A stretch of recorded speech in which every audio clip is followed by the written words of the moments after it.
Question d'image. Alors, composition 136 du 18 août 2025, une étude de genre masculin-féminin sur la gestion de sa propre image. Le féminin plutôt se regarder en face, le masculin va plutôt sur une gestion de l'image collective. Si nous avions une différence de relation dans notre image entre le masculin et le féminin, c'est le thème de notre composition du jour. On y va. Ça nous permettra d'aborder des problématiques du genre le maquillage et sa vocation, cette question de la superficialité, en fait, l'impératif aussi de l'esthétique, et de l'autre, des réactions parfois brutales des hommes, notamment entre eux, hein, bah, machin, nanana, des luttes d'ego. Et donc, on va essayer de clarifier tout ça.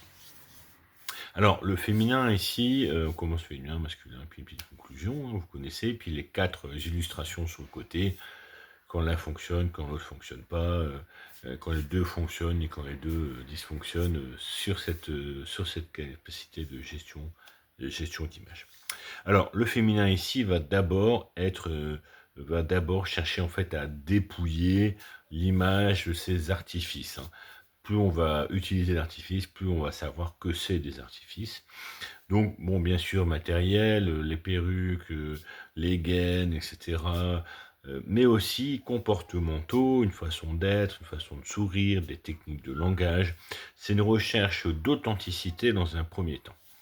Ensuite, il y a les impératifs. Qu'est-ce qu'on est obligé de faire en tant que fille, en tant que sœur, en tant qu'amie, en tant qu'épouse, en tant que mère, en tant que grand-mère, toutes par extension professionnelle et citoyenne.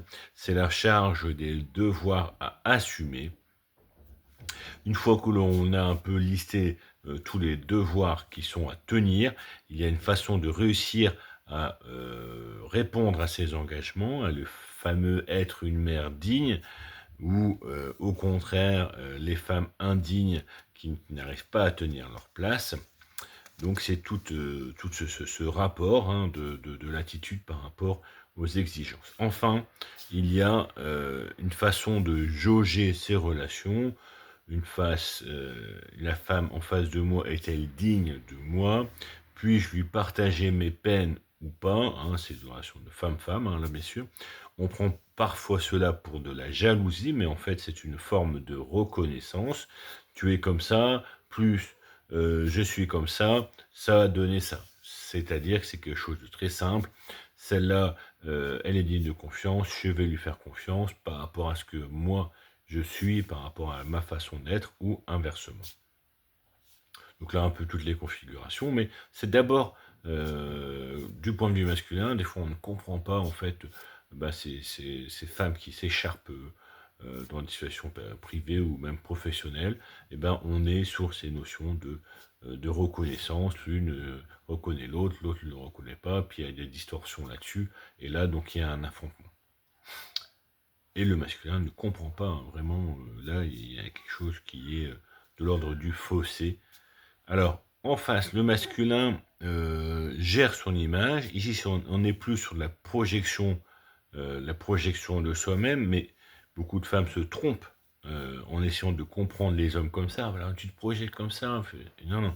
Le masculin, ici, d'abord, cherche à synthétiser sa notoriété. Qu'est-ce qu'on dit de moi? Ici, je suis vu comme un excentrique, par exemple, et est-ce que je me sens être un excentrique? C'est pas la question, c'est est-ce que c'est réellement vu comme ça? Ensuite, il y a le coût humain de cette réputation. On va évaluer en fait si ça vaut la peine de passer pour dois-je dépenser de l'énergie pour rétablir une meilleure réputation, ou au contraire, cette réputation me fournit-elle des avantages que je recherche? Enfin, à partir de ce constat, quel rôle vais-je y jouer? Celui qui supporte, celui qui incarne, en combattant ou en étant une victime. Ça reste toujours un rapport au groupe. Cela explique nombre de conflits, les besoins des petits chefs pour peu confiants dans leur position et de s'acharner sur un bouc émissaire. Alors, des fois, ça, du point de vue féminin, on ne comprend pas. Ceux qui sont en position favorable se montrent au contraire généreux par rapport au groupe. Cette différence n'est pas réellement porteuse de conflits entre le masculin et le féminin. Par contre, c'est une source profonde d'incompréhension et de gaspillage relationnel Impossible de s'aider sans se comprendre. Merci pour votre attention. À très bientôt. Au revoir.